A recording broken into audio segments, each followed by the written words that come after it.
Вітання! Доповідь на тему акціонізму фотографії Харківської школи та нові медіамистецтва 2000-х, галерея лабораторія Соска.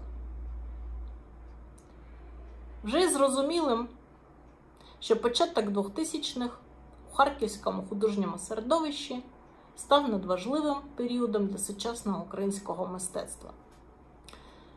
Вже сформувалася нова генерація митців, яка була спроможна на масштабні зрушення тієї минулої досить паралельної реальності та ідеології стереотипного мислення, яка ще переважала в усіх прошарках суспільства та соцкультури на початку незалежності України.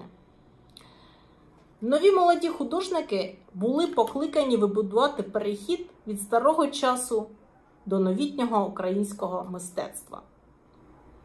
Паралельне виникнення в різних регіональних центрах України творчих самоорганізованих утворень, що існували без зовнішнього фінансування, призвели до того, що нарешті про них стали говорити у художніх колах як про новаторів та митців-активістів.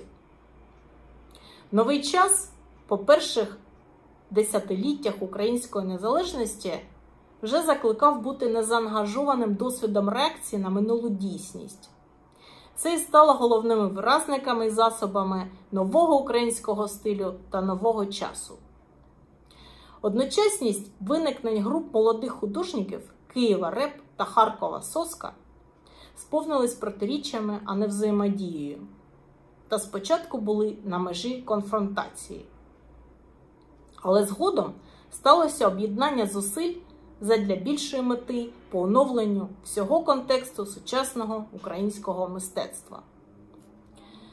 Київські молоді митці були в опозиції головним напрямкам образотворчого мистецтва, а в Харкові критична фотографія в стилі ХШФ та застосування фотографії як акції із залученням відео та медіамистецтв з епатажним та соціокультурним присмаком давала культурній сцені країни більш експериментальний та модернізований характер.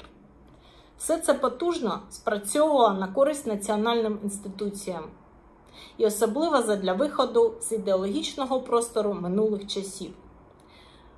Харківські інституціональні чи то муніципальні фестивальні рухи, починаючи з 2003-го, були спробою залучити молоде покоління митців до колаборації зі своїми експериментальними майданчиками і працювали в напрямку глобалізму, націленому більш на розважальний характер художньому середовищі, з тенденцією та практикою виключення митців та розподілу на своїх і чужих. Вперше яскраві неформальні публічні висловлювання, що звернули увагу всієї художньої спільноти та вийшли за межі міст, були створені в 2004-х у контексті помаранчевої революції. У цей період харківське художнє середовище давало потужне вливання динамічної мобільної енергії, повторююсь, мобільної, тобто досить швидкою та актуалізованою у соціальний рух. Молодими митцями було обрано методику перформативної подачі мистецтва і швидкого реагування на події у вигляді звичної для естетики Харківської школи фотографії, критичної та соціальної тематики.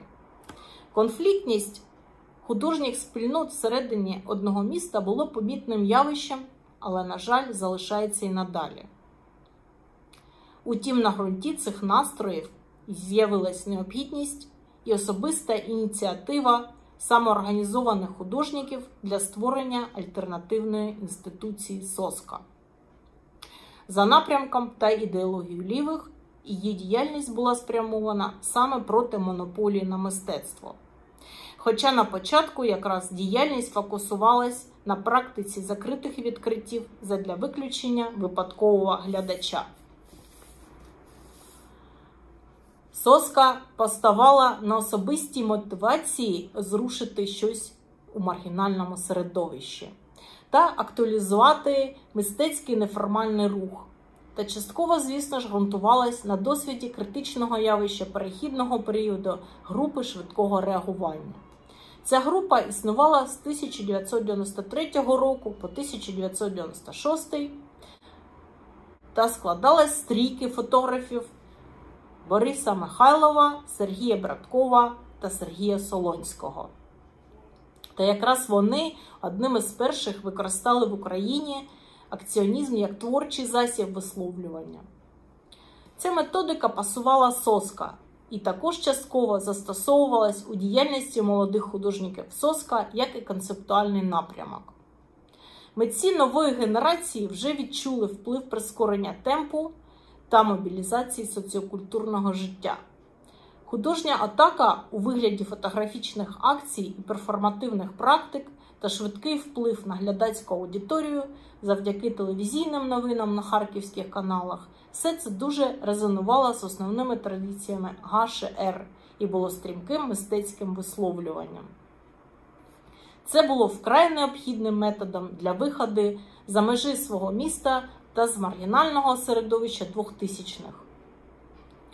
Перша виставка «Художники СОСКи» була проведена восени 2005 року та стала відправною точкою неформальних та квартирних рухів у мистецтві 2000-х. Цією подією був ініційований старт альтернативного субкультурного простору за типом сквот та розпочата діяльність на кшталт галерейної, точніше псевдогалерейної. Молодими митцями активно використовувались медіамистецтва та відеоарт, нові медіа та тотальна інсталяція, звертаючись до концептуалістів та творчого надбання Іллі Кабакова. Також використання фотографії в медіа-акції та як анонімної світлини з подальшими документальними формами. Це були спроби більш швидкого та провокативного впливу на глядача та нашарування персонального реаліті і медіа-архіву. У першому складі група СОСКа проіснувала до 2007 року. Це Микола Рідний, Бела Логачова, Анна Кривенцова. Завдяки колективній діяльності та самоорганізації митці-активісти імітували інституціональні форми та методи критичного художнього жесту, актуалізували питання місця художника в сучасному українському контексті, досліджували нові медіамистецтва, частково використовуючи традиції ХШФА, а також методи ГШР. Постійно знаходились у пошуку нових методик. Також залучали напрямки документалістики та репортажу, заповнюючи значною мірою на той час певний вакуум культурного середовища. Дуже дякую за увагу. Дякую ще раз усім організаторам Харківського форуму фотографії 2020.